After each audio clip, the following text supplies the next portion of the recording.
နွေရာသီရဲ့ဖက်ဖြစ်ခြင်းအတခုကျော်ရှင်စရာတွေနဲ့စတင်ခဲ့ပေမဲ့မမြော်လင့်ပဲတသက်တာမေးလို့မရနိုင်တဲ့ထိတ်လန့်စရာဖြစ်ဖြစ်တစ်ခုနဲ့ဆုံးထွက်သွားခဲ့မယ်လို့ကျွန်တော်တို့တကယ်ချင်းတည်းရှိလုံးဝမထင်ထားခဲ့ပါဘူး။အဲဒီညကကမ်းခြေမှာကျွန်တော်တို့တကယ်ချင်းတယောက်ရဲ့နောက်ကအရေးမဲကြီးတစ်ခုကပ်ပါလာခဲ့တာကိုအားလုံးကမြင်လိုက်ရတဲ့အချိန်မှာတော့ကျွန်တော်တို့တကယ်ချင်း6ယောက်ယောက်ျားလေး3ယောက်မိန်းကလေး3ယောက်အားလုံးစိတ်တူကိုယ်တူနဲ့ကမ်းခြေကိုIVKထွက်ခဲ့ကြပါတယ်။တဲကူတဲ့ဟိုတယ်ကလည်းပေလေပင်ကိုမျက်နှာမြူလာတဲ့စီပြူခန့်နေဆိုတော့အရန်ကိုတာယာပြီးတော့ fight ဖြစ်ရခဲ့တော့ဖြစ်ပျက်ကတော့ကျွန်တော်တို့ရေစော့နေညနေ6နာရီကျော်သွားတဲ့အချိန်မှာစတော့ပါပေါင်းစားပြုတ်နေကြပြီမို့ဟိုတယ်လုံခြုံရေးဝန်ထမ်းကရေထဲကိုတက်ဖို့တတိပေးပါတယ်အဲ့ဒါနဲ့ကျွန်တော်တို့လည်းရေထဲတက်လာကြပါတယ်တကယ်ချင်းမှလည်း Agri မျိုးကတော့ beach level ပေးပြီးကမ်းခြေမှာခရုကောင်းရင်ကျန်ခဲ့ပါတယ်ကျွန်တော်တို့ကတော့ဟိုတယ်ရှိကနေပလက်ကလထိုင်မှာထိုင်ပြီးသူ့ကိုစောင့်နေကြတာပေါ့ Agri မျိုးခရုကောက်ပြီးပြန်လာတော့ကျွန်တော်တို့အားလုံးမျိုးလုံးနဲ့ပြူသွားခဲ့ပါတယ်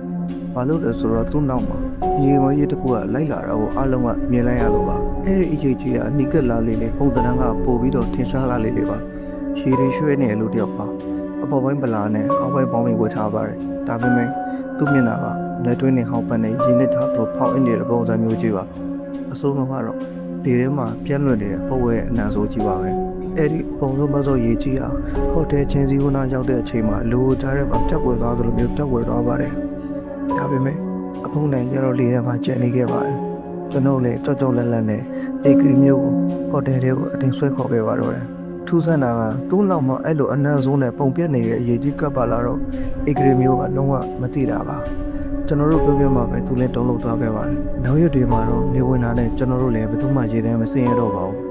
နောက်မှသိရတာတခြားဧည့်သည်မျိုးသမီးတယောက်လည်းအဲ့ဒီလိုပင်လယ်စာဝယ်ပြီးပြန်လာချိန်မှာခုံဝင်ကျင်နဲ့ကြုံခဲ့ရတယ်လို့ဆိုကြပါတယ်အဲ့ဒါကပင်လယ်ထဲမှာရင်းနဲ့တည်ဆုံးသွားခဲ့တဲ့သူတယောက်ရဲ့ဝิญဉာဏ်လား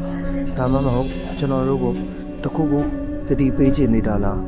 ဆိုတော့မသိရပါဘူးဒါကြောင့်ပရိသတ်ကြီးတို့လည်းကမ်းခြေမှာပန်းဖြည့်တဲ့ကောင်ညဘက်တယောက်တည်းငှက်ချောက်တောင်လေးကိုတတိထားဖို့ပြောကြပါတယ်ပရိသတ်ကြီးတို့ကမ်းခြေမှာအခုလိုထူးဆန်းတဲ့တွေးကြုံတွေကြုံမှုကြတော့ကွန်မန့်မှာပြေးကြပါအောင်ခင်ဗျာဒီလိုမျိုးကြောက်စရာကောင်းတဲ့ဇလန်းတွေကိုနားထောင်ကြနေဆိုရင်တော့ကျွန်တော်တို့ရဲ့ Private Channel တွေကို Like and Follow လုပ်ခဲ့ပါဦးခင်ဗျာ